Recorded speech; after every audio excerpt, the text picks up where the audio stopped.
More info at 202-4YOU or BaptistJax.com.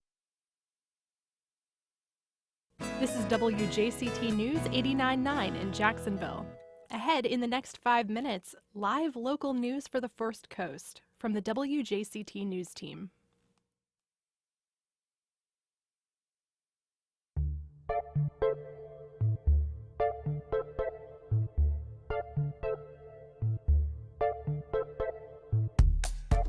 Good morning, I'm Ann Schindler, and on today's First Coast Connect, how an unmarked grave in an overgrown cemetery is helping to tell the story of an oft-forgotten historic Black community. Then, girls are getting their periods earlier than ever, and doctors have identified an Alzheimer's gene. We discuss the latest medical headlines with Dr. Joe Servin during his monthly house call. And a vegan challenge for the month of June.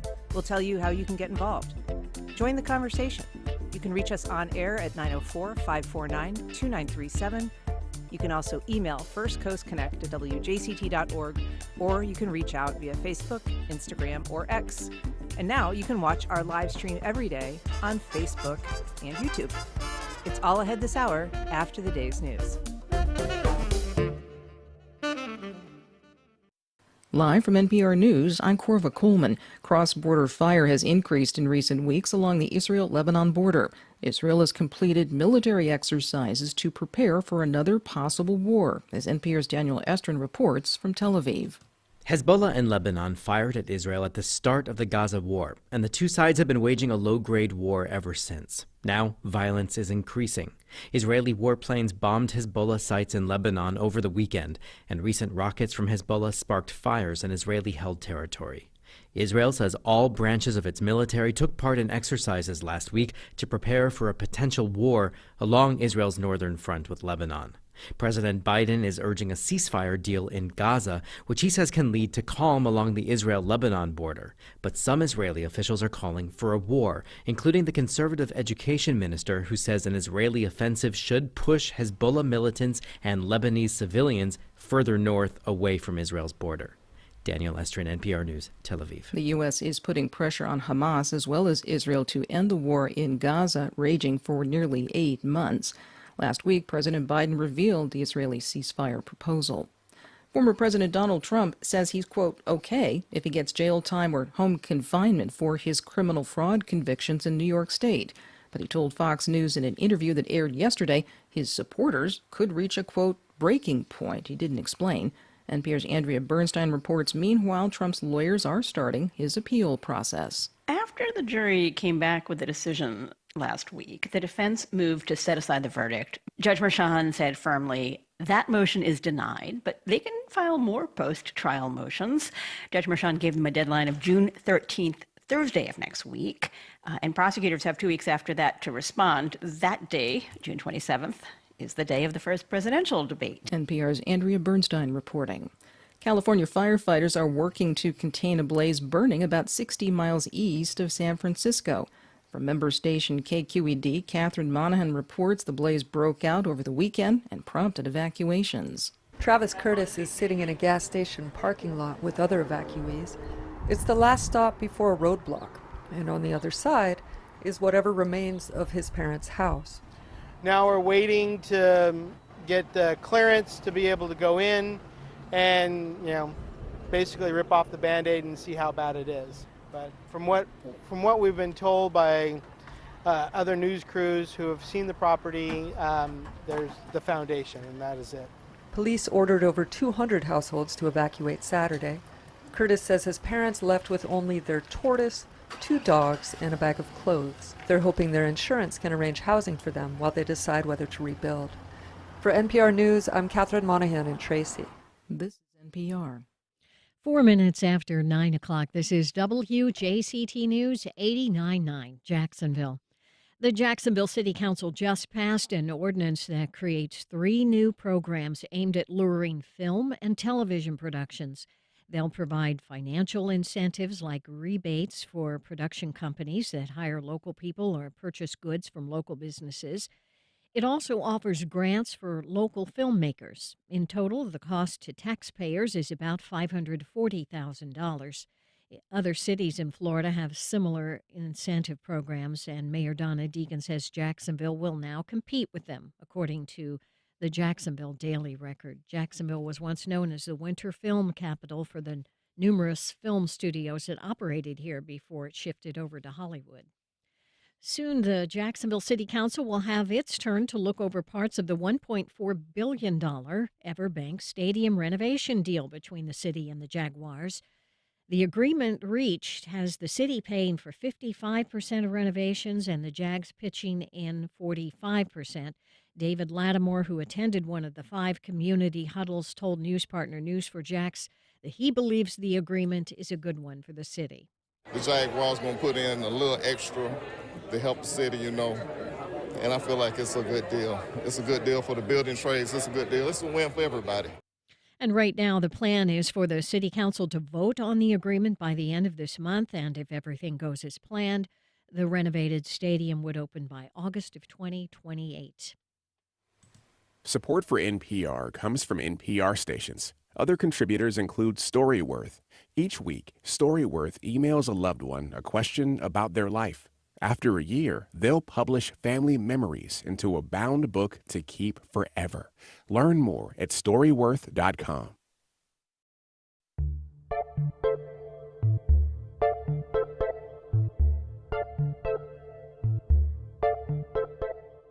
Support for First Coast Connect is provided in part by Baptist Health. Good morning. I'm Ann Schindler, and this is First Coast Connect. Today, an effort to honor a Black Civil War veteran shines a light on the larger story of Jacksonville's Cosmo community. Later in the program, new research confirms the existence of an Alzheimer's gene and suggests that the disease takes a financial toll years before a diagnosis. But first, an unmarked grave in an overgrown cemetery holds the story of a Civil War corporal, as well as the history of an often forgotten historic Black community. To discuss that, we're joined by Dr. Irvin DePedro Cohen, Executive Director of LISC Jacksonville. Welcome. Good morning. Nice to have you back. Thank you. Also joined by Adonica Toller, local historian and director of the Eartha M.M. White Museum. Welcome back, Adonica. Thank you. Thank you for the invitation. And we're also joined by Dr. Raymond Oldakowski, professor of geography at Jacksonville University. Good morning. Good morning. So, Dr. Cohen, let's start with this neighborhood and kind of how LISC Jacksonville got involved in this particular effort on this gravesite. Well, I think we came along as part of a larger initiative that we have called Operation Final Hours. And it's our effort to provide headstones for loved ones in unmarked graves throughout Northeast Florida. And so I think we were probably the last entry into the party, but nonetheless, we are glad to be there. So that's actually kind of a tall order in Jacksonville. There are a lot of grave sites that have been, neglected over the years, or whoever owned them has moved on, and they're not well tended sometimes. Well, for us, it was really about our effort to, in the communities that we work in, to provide access to VA programs for those residents that lived in those neighborhoods who were part of our military. And so that's how Operation Final Hours came about. And so when we heard about this effort with JU and UNF, it just kind of made sense for us to be involved in the process. And I want to talk about that. But for people who aren't familiar with LISC Jacksonville, you've been on before, but just give us a brief explainer of the work that you do. So LISC is an acronym for Local Initiative Support Corporation. And we are a financial and social intermediary. And what that means is we bring resources and programmatic offerings to some of our most under-resourced communities throughout our city. Okay. And we've been doing it now for the last 25 years. Adonica Toller, this grave site has been, getting a lot of attention because of this effort to put a new marker on the site.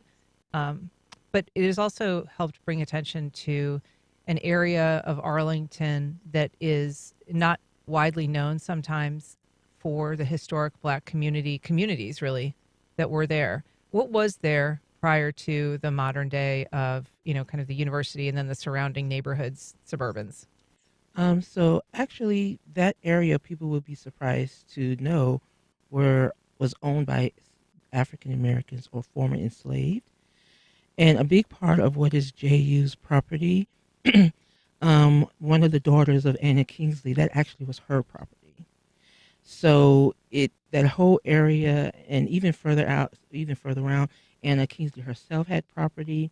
And so rolling around to Cosmo that we're talking about, some of the descendants of Anna Kingsley are residents of the Cosmos area, as well as those coming from the George Sea Islands in South Carolina, coming to settle in that area. And after remind the us, Civil War. Anna Kingsley, not everybody will know her name. So Anna Jai Kingsley was the wife of Kingsley ran Kingsley Plantation. Zephaniah Kingsley, I can think of it. Zephaniah Kingsley, he actually bought her as a slave in Senegal. He later married her, and she actually was his primary wife, and married her in an era where it was totally illegal to do that, but he did it, and she actually ran the plantation, and at least three or four of the kids had plantations around the state of Florida. When the Spanish lost control of Florida and the English were going to take over, Kingsleys went to what is now Dominican Republic and settled there, and there are descendants there today. And there is not a lot left of that historic neighborhood. Explain to us what happened. I mean, it's, I think, all too common a story, particularly when we're talking about those freed slaves or people who were living in those communities after the Civil War. Well, it happens what we would call gentrification or urban removal. So areas that slither of land now is about between two subdivisions. And if you're familiar, it's in the Fort Caroline area. If you're familiar, and the post office that's there, that's the easiest marker for me. It's like kind of behind that in that smaller area. And these properties kind of ran back from the river, or the part of the river that's known as Mill Cove, right? Yes. And they were very long, narrow passages of property. Great way of income, taking care of your family, all of those things. But slowly and surely, property being grown and developing, because you imagine it is out in the country, in the deep, not in the city. And so they were living in and enjoying the water, and especially those who came from South Carolina and Georgia, they are used to the water. So that living on the water was an easier way of life. And some of them actually traveled by the water, by the banks, to get to the area. So, but that land became very valuable. Very valuable as time moved on. And so they have been fighting, and they still continue to fight to preserve their legacy, preserve there's only a few buildings left, but definitely a conversation that you should have later with the Levon White, who's the president of the Cosmo Historic Preservation Group. Definitely someone to talk with and get even more in-depth information, because they do have records of families where they were located, and I forgot the city council member that helped with the park that's there. I can't remember the name, but there's a city council member that actually helped them do a freedom park. So forgive me for not remembering your name right now. But so there is effort by the city and the state to preserve these historic places. Dr. Raymond Oldakowski, I want to bring you into this conversation. You helped lead this effort to replace a headstone for the grave of Civil War veteran Corporal William Johnson. He was a Black Civil War veteran. Why was this effort undertaken, and why was JU involved? I was approached by Dr. Craig Bettinger, who's a professor of history here at JU, and he had gotten in touch with Christopher Smith, who's a the community development program officer at LISC, and had found out about the Operation Final Honors. And I guess the year before I got here in 1989, they had a small recognition when they initially found the gravestone of Corporal Johnson, and the gravestone was propped up in that cemetery area, but then it was stolen soon after that, and nothing had really happened for the next 30 years. Dr. Bettinger had told me that they had made some attempts to get in touch with the Veterans Administration to get a replacement headstone, but at that time, they were told that only direct descendants of Corporal Johnson could apply for a headstone. And then I sort of worked together. I decided that we should contact Congressman Bean's office. He's a alumni of JU. Spoke to Christopher. He had gotten in touch with the UNF Digital Humanities Institute. Christopher from LISC. Christopher Smith from LISC, yes. And he had gotten in touch with the UNF Digital Humanities Institute. They got some pension records for Corporal Johnson. We worked together with the Florida Department of Veterans Affairs and got a VA staffer, Brandon Washington, who helped shepherd the application through. And then I guess it was March of this year that LISC received the replacement headstone. And so this, for people who aren't maybe able to visualize where this cemetery is relative to the JU property, explain to us where it is and kind of the condition that it's in. Sure. Actually, we should give a shout out to the property appraiser's office as well. They helped us with trying to figure out who actually owns the property. It is a small lot, probably about 20 yards by 40 yards, located right off of University Boulevard, between the road and a warehouse that we have here on the campus. It's just a typical piece of North Florida undeveloped land, unlandscaped land. It's just sort of the natural setting there. And I guess when they initially discovered the first headstone back in 1989, they put a small kind of passive fence, just a few wood posts with a chain along it and a gate. And our physical maintenance plant persons had told us that they had been given instructions a long time ago to passively maintain the area, that there would be no mowing, no chemicals or fertilizers or that sort of thing, because it was a cemetery. And so given that it's kind of in that rough Florida state, where are you going to put the headstone? Well, what we are doing, again, LISC and JU have gotten together with Haskell. They have provided some preliminary work on designing a little sacred space that we could define with a more formal fence, a walkway that would make it possible for people to go in and out of the area, a gazebo, some benches, that sort of thing, so that it's something that we would welcome folks to be able to look at Corporal Johnson's headstone and sort of other placards that would honor the other folks that are buried there. And you mentioned Haskell. That's the Haskell company. They're a local engineering, large engineering company here. How did they get involved? I believe LISC had contacted them in trying to, move us to the next step. I gotcha. And Dr. Cohen, you're nodding. Yes, that's exactly how they got involved in the process. We wanted to make sure that the design of the area where Corporal Johnson is buried was reflective of something we wanted our community to be proud of. And so we reached out to a few people, and Haskell has stepped up and said they will be more than happy to help us design an area that will be reflective of that. And Adonica, this headstone, as Dr. Oldakowski alluded to, had been discovered back in 1989, and then the campus newspaper wrote a story about it, it profiling the corporal and what we knew of him, what they knew of him at that time, and soon thereafter, the headstone went missing.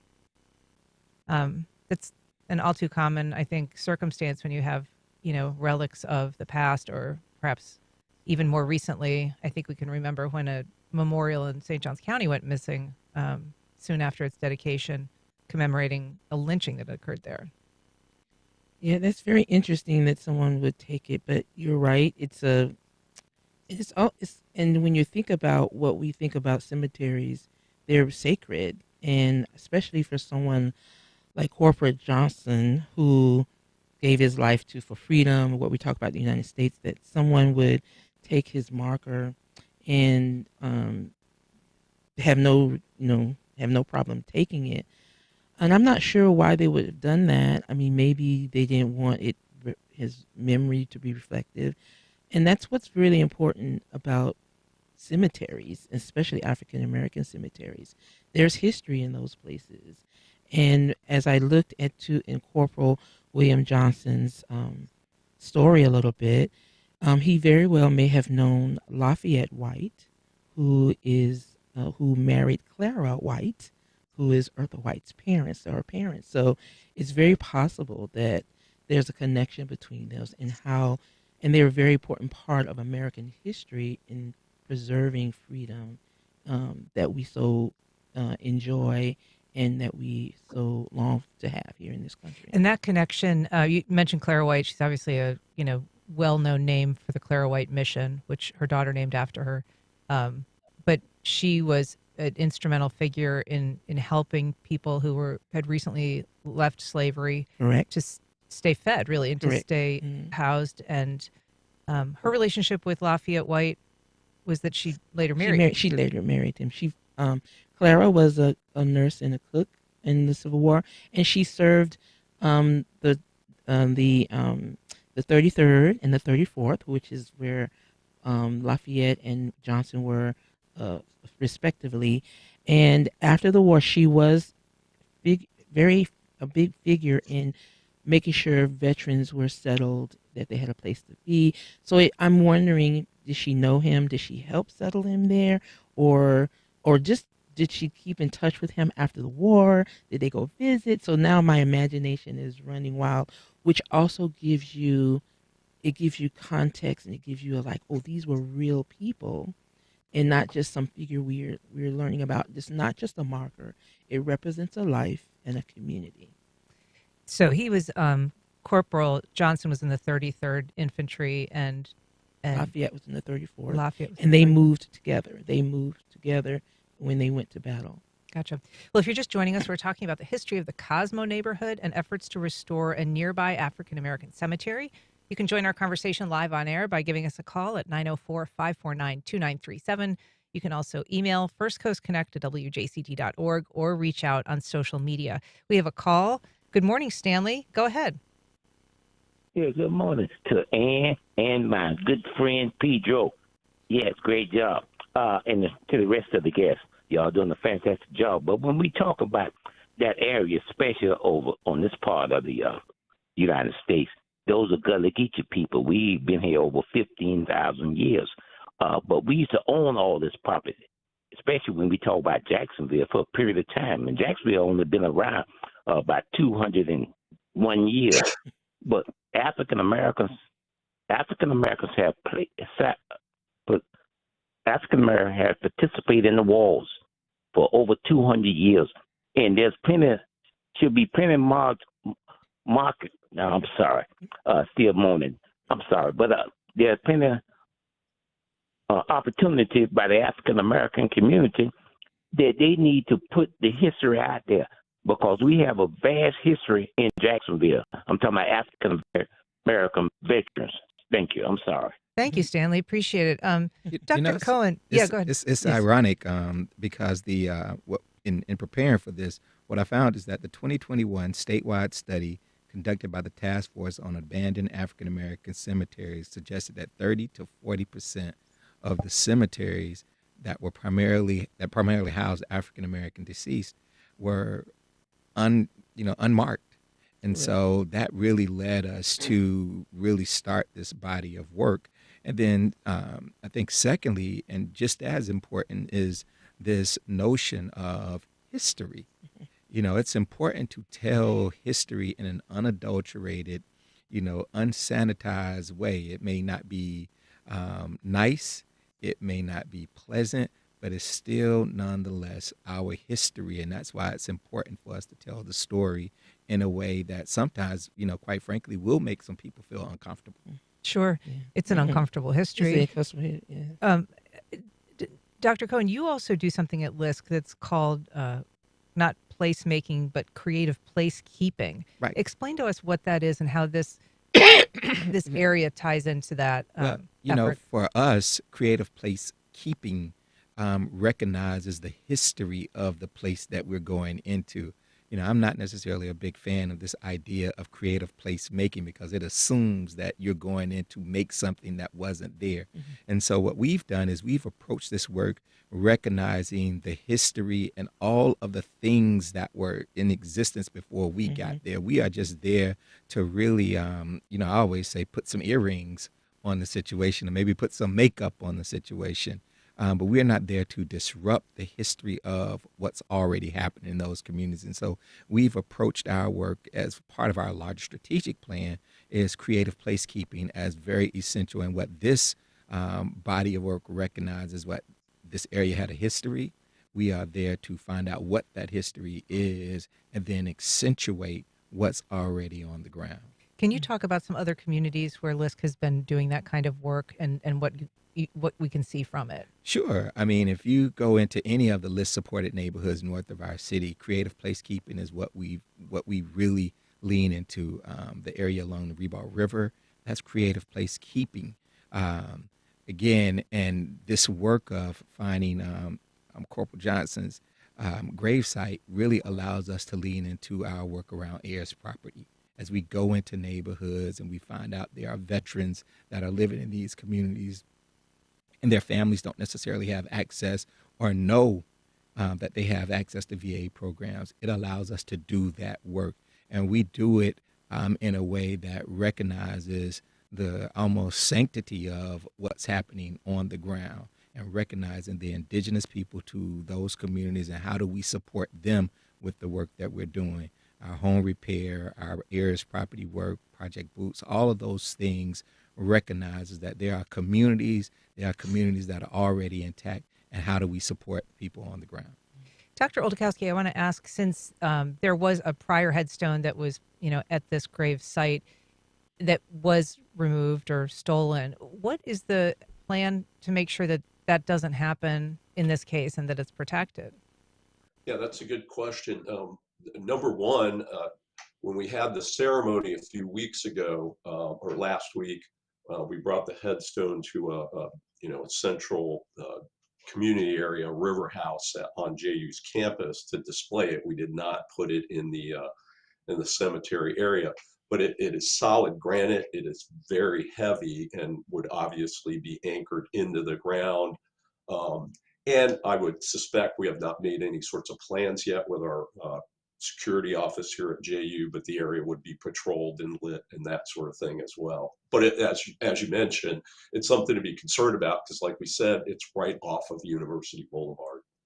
It seems that there is increased awareness by educational institutions, higher education, to reckon with, its history and its past. At my own alma mater at the University of Wisconsin, I know they've been really doing a lot more in terms of the indigenous people that once lived there and recognizing that.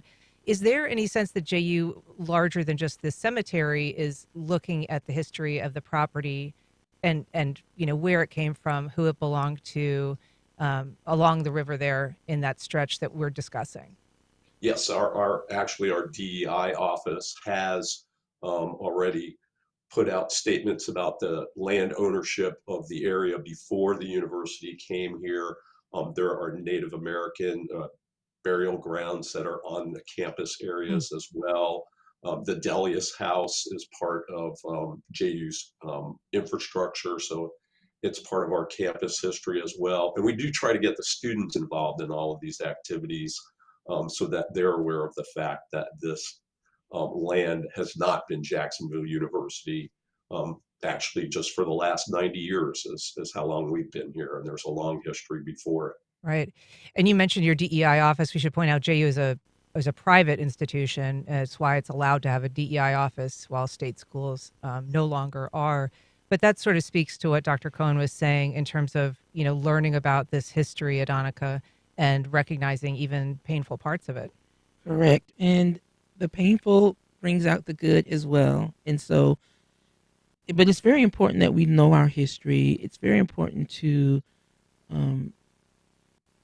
just know where we are and then deal with whatever the consequences are. And we've all come through challenging situations in our life. We have it now. And our American history is that it's very complicated. It's not one-sided. It's very shaded. So those slavery, yes, slavery was a terrible institution, but some powerful people came out of that, and it made a change. When you talk about Harriet Tubman, when you talk about Clara White, and the impact they had coming out of that institution, they still impacted and they blessed the community. So it's important that we know what the history is, even if it's painful, um, so that we can know how strong we are and make sure we don't make the same mistakes again.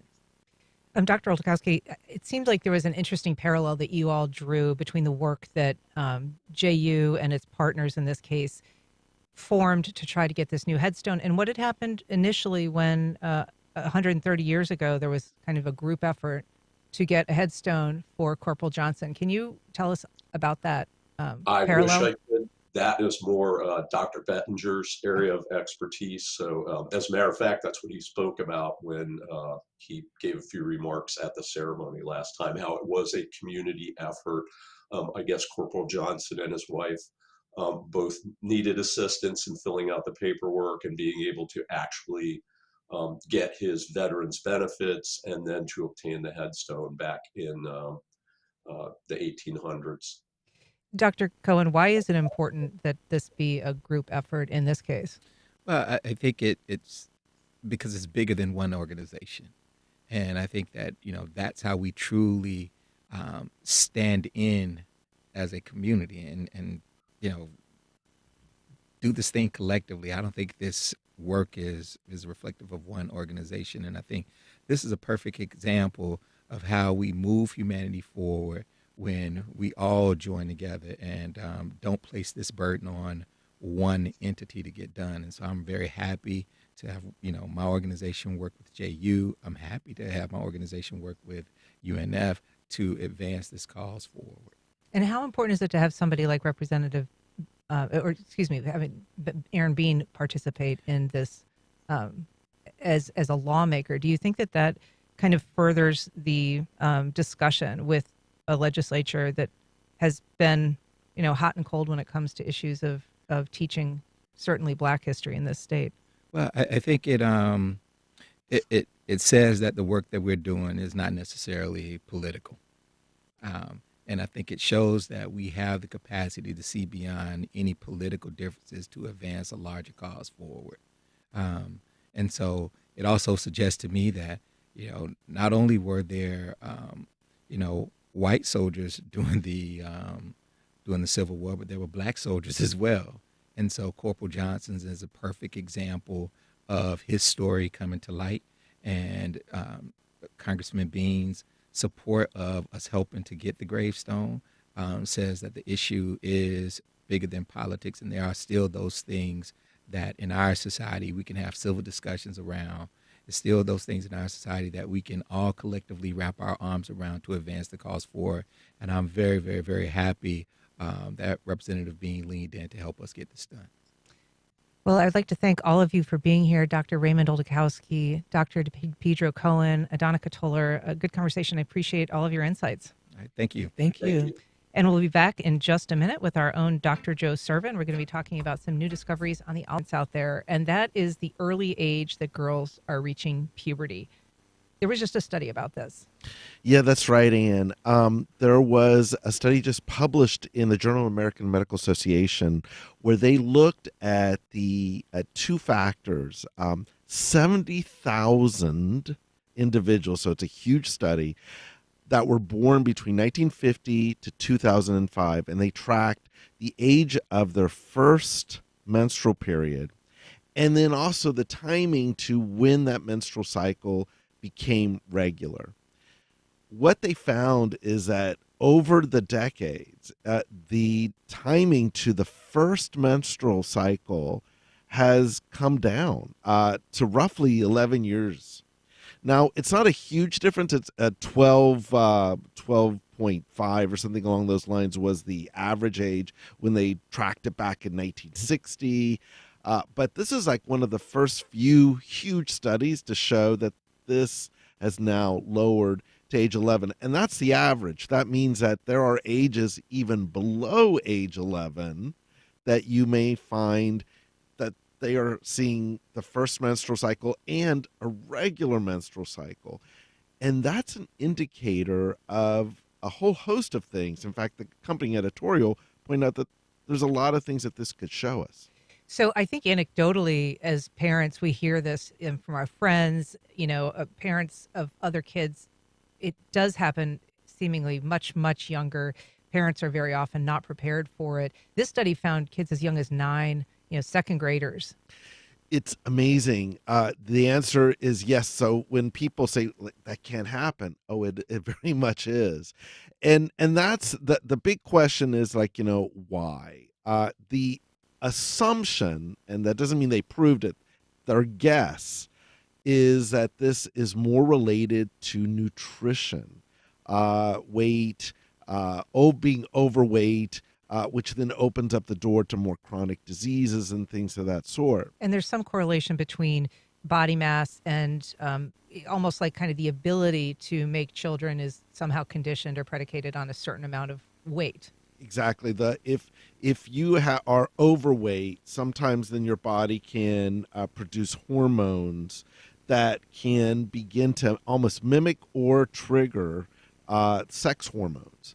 And as a result, this is a sign of, again, just an overweight population, too high of a BMI, that's body mass index, which is an indicator of obesity and overweight. And that's one element, and that'll probably account for a big chunk of it.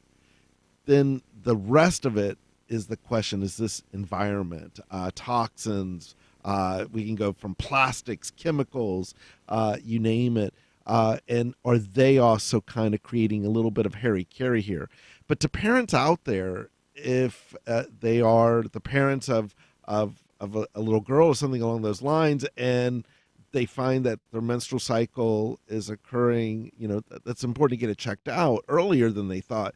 But know this is not an uncommon finding, and now we're seeing the first verifiable numbers telling us that exactly is what's going on. And yet early menses has a lot of potential health conditions that go with it. And some of them are not that great, and increased risk of cardiovascular disease, increased risk of cancer or early death, and those uneven periods that you said before they become regular, a longer period of that can sometimes be associated with infertility.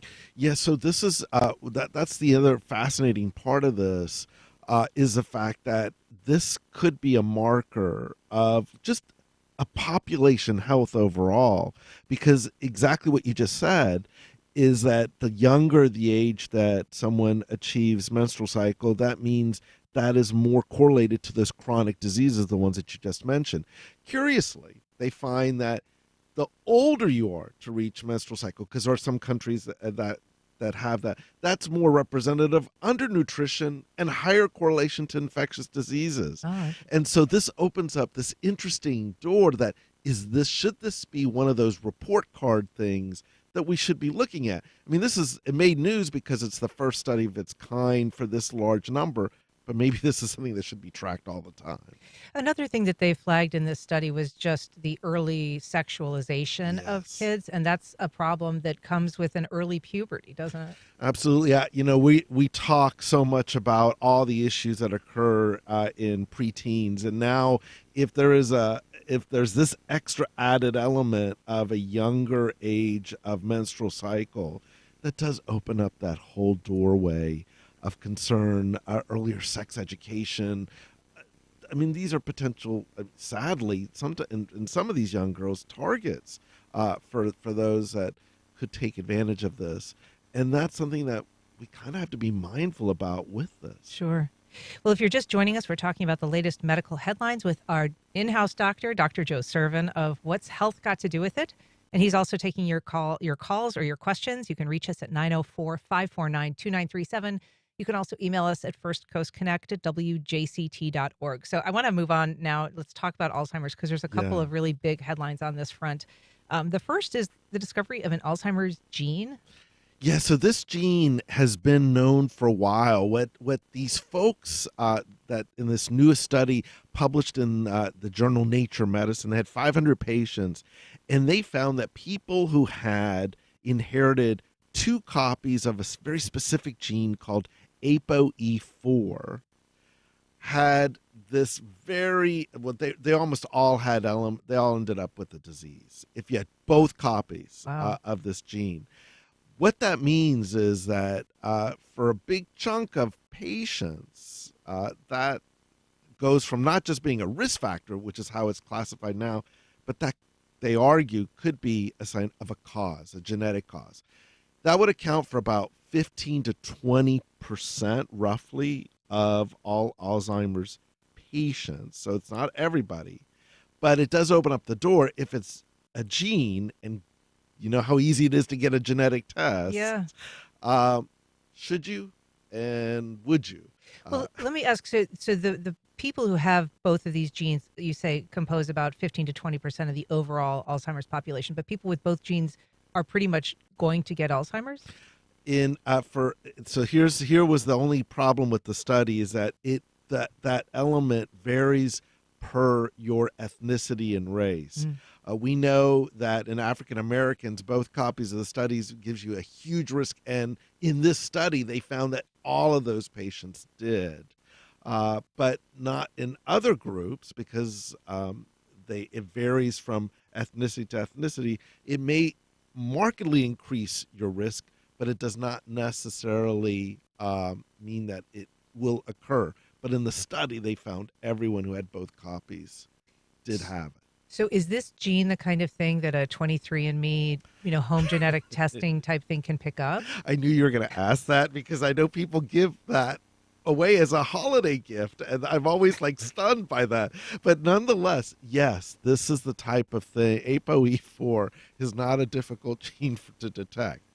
The thing is, though, there have been all these great new therapies that are out there for Alzheimer's treatment, but they're not approved for both copies of the gene. They're approved for the disease, but they specifically state for this group of patients, these expensive infusion treatments, that you may not be the right candidates because they're the ones most likely to get the side effects, which are pretty serious from these agents. So this really brings on a lot of nuance as to what to do because we don't have the treatments for this group. So you could have that knowledge that you are likely to develop Alzheimer's, but not have a ton of options at this point? That is exactly the case. And that's the conundrum. Should you test for something, you'll have this knowledge with this strong sense that this is going to be your future. But again, what do you do about it? And that's going to, in one level, until we get those treatments, it may not be the right moment because I can imagine just the psychological consequences of that. Be vast. But that does sort of dovetail with our other medical headline when it comes to Alzheimer's, which is they've found now that evidence of financial problems manifesting themselves years before a diagnosis, people falling behind on their mortgage payments, people being in arrears with their credit cards, that I think they combined Equifax data and health data from Medicaid and found that people who were ultimately diagnosed with Alzheimer's had this period of financial disruption and decline. I think this is fascinating when you combine medical data with something like Credit Card Bureau. It's a reminder that Alzheimer's is a long condition. Decade, more than a decade. And so before you have those early symptoms, you may have these kind of very subtle changes. And I think this is fascinating because it tracks with what I see as a practicing physician, that in arrears, as you ask questions, when did this first start happening? Well, they started missing bills, or they, a risky investment that you shouldn't go down the road. So what this study showed is that indeed that is something that can occur, and it makes sense because in some direction, it's when you're making these investments, you're really kind of working on executive function, initiative and things of that sort. And sometimes you lose that inhibition, that thing that kind of pulls you back to put all the money on something. And it's just a reminder that how long this occurs before you show up to a doctor saying that something's not right.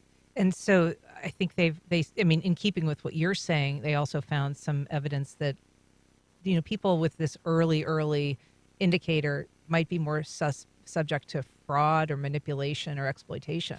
And that completely makes sense. And it's another reminder of how we just have to be so vigilant for these unusual social situations that, to be honest with you, I never really thought so much about the finances of the individuals when they came and saw me, other than we worried about the safety. Did they turn off the stove? But the financial piece, that's even bigger in this regard, because that gets to, how people want to control and keep their independence as long as you want. I mean, I guess that early diagnosis, if nothing else, could help you perhaps make some of those decisions. Exactly. I want to move on to a topic that I think is really interesting. Scientists believe they have identified a gene that makes animals better fathers and maybe even less promiscuous. What is this about? Oh, my goodness. So let me give the disclaimer of first of all, it is in mice, so we don't know how it applies in people, but it is curious. So they found that the adrenal gland of a very specific type of mouse that is known to be very monogamous and nurturing can they produce a hormone that is not seen in their non-monogamous kin, if you will. And this is called 20-alpha hydroxyprogesterone. And it seems to be, when they inject it into their non-monogamous kin, makes them more nurturing and kind and monogamous as a group. Now, that's a fascinating one because no one knew about this particular area, but it opens up the door. What does that mean in humans when we know that it exists? I'm very interested to know. I want to just quickly, if we can, get a call from Brad. Brad, just briefly, if you can go ahead. I just, as you guys were talking before, we have dates for women to get breast exams. We have dates for men to get prostate exams. When should we assess the mental acuity of a loved one so we can better help them, to keep them from those monetary issues that seem to happen every time, and just to give them a better quality of life, understanding what they're going through? Good question, Brad. Brad, that is a fantastic question. We don't have a particular date or time because there's so much variability amongst people. So there's no screening, if you will, that to be honest with you, officials or public health people have come out with to say, hey, we should get this checked out. Oftentimes that issue that you're bringing up only comes in the context of someone who's presenting with a new symptom. Like if I have a relative or a friend that they're like, something just doesn't seem right, that's when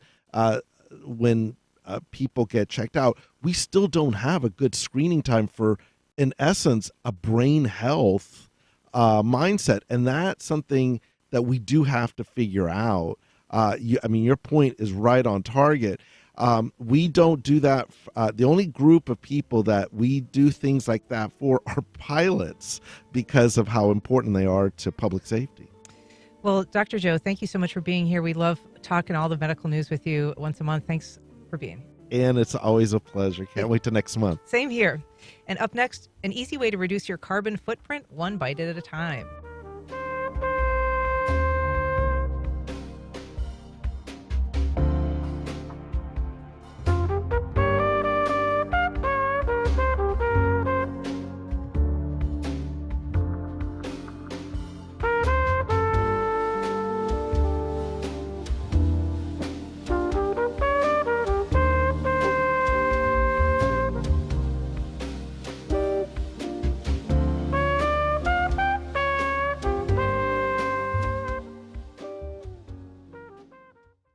When Stephen Sondheim's music. I'm Peter O'Dowd. Wildfires on the island of Maui last year destroyed the homes of 4,000 families. So, what if short-term vacation rentals were converted into long-term housing? The overwhelming number of them, about 90% of them, are owned by people who don't live in Hawaii. So this is what's underpinned, the activists. That's next time on Here and Now. Today at 1 on WJCT News 89.9. Solitude is not the same as loneliness. Loneliness can damage your health, but solitude, on the other hand, can actually boost your well-being.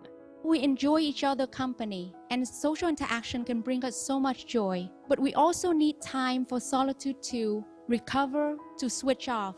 Don't see it as something is wrong. The Power of Solitude on the next On Point. Today at 11, here on WJCT News 89.9. The jury has had its say, now you get to have yours. With the guilty verdicts now in, does the Manhattan case prove no one is above the law or add weight to concerns that the justice system is being used to go after a political opponent? Rosemary in Virginia has made up her mind. So the unanimous verdict gives me confidence.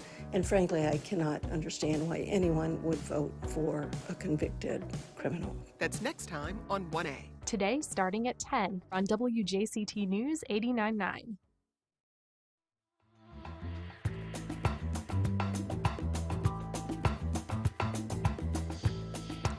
Welcome back. It's healthy, it's environmentally sound, and it takes some effort. But if you've ever wanted to try eating vegan, consider June your gateway drug. To talk about it, I'm joined by Yuri Mitskovich, challenge coordinator for the Vegan Chef Challenge, and he's going to tell us a little bit about how to become more involved. Welcome, Yuri. Good morning, Ann. So you yourself are vegan. Tell us a little bit about how you started eating vegan and whether it was tough. Yes, I am. Around 15 years or so, maybe a little over that, I've eaten solely vegan. As far as the switching, how tough it was. Initially, it's a learning curve. That's for sure. There are different to switch out the foods that we're used to. The meat, the dairy, and eggs, and it's always the cheese that you hear people. That's right. That's right. Tough, really tough transition, right? Yeah, and there's been a lot of dairy alternatives for years with the milks and everything, but the cheeses are sort of coming on strongest most recently. So in the beginning, when you're first trying it out, learning those options to try out in the supermarket where you see the substitute, vegan meats, vegan chicken, beef, all that. It must have gotten a lot easier to be vegan now than 15 years ago, even. Yeah, there was exactly. Yeah, and in back then, these products that I'm mentioning were in the kind of initial phase. There's been things like veggie burgers for a century almost, with the Seventh-day Adventist vegetarian focus and everything. They've been around quite a while, but they've been picking up quite a lot, the last decade especially. So what is the Vegan Chef Challenge? It's happening in the month of June. You're helping to put it together, but what all does it involve? Yeah, so it's we just kicked it off on Saturday. So it runs from the 1st of to the 30th this month.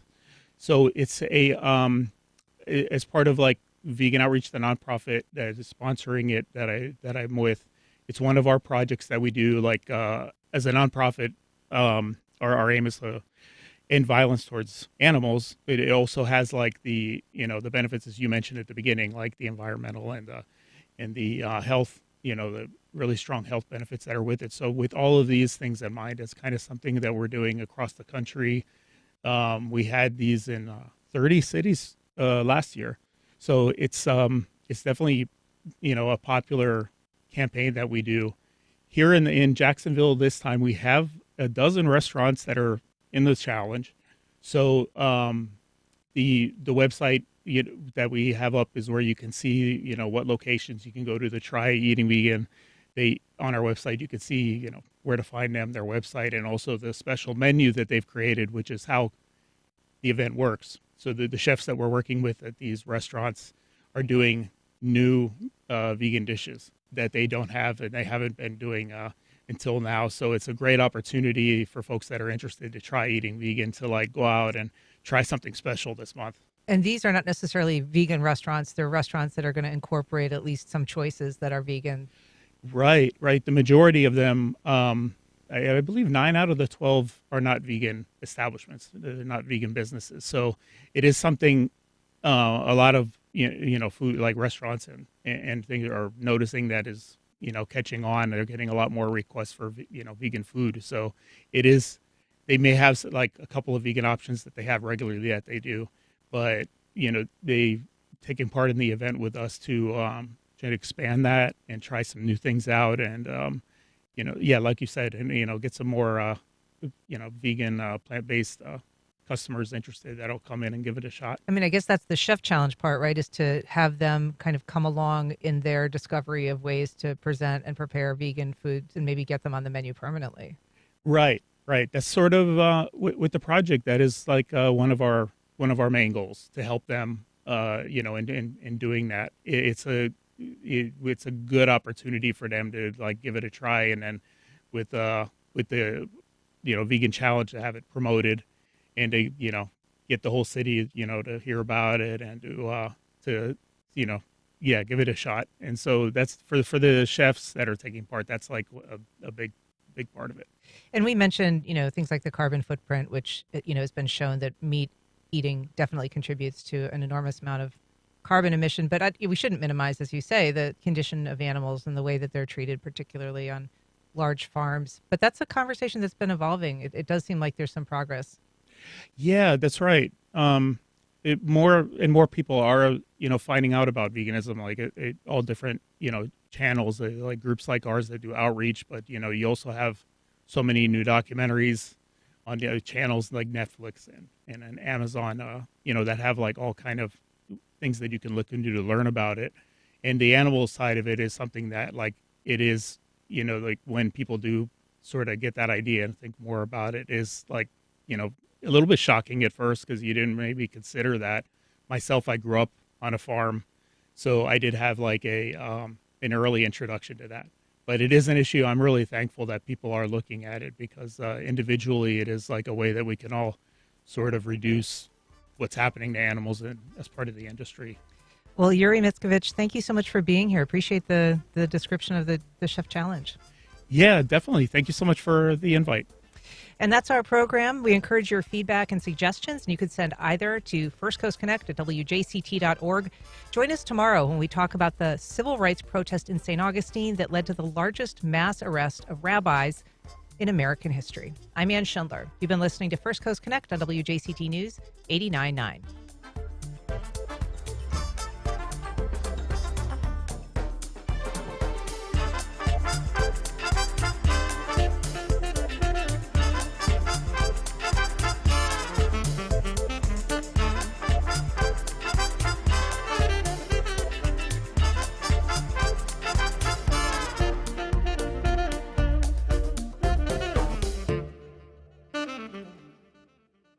Support for First Coast Connect is provided in part by Baptist Health. Baptist Health is a proud supporter of First Coast Connect. Baptist Health, committed to building a healthier community for all of us. More info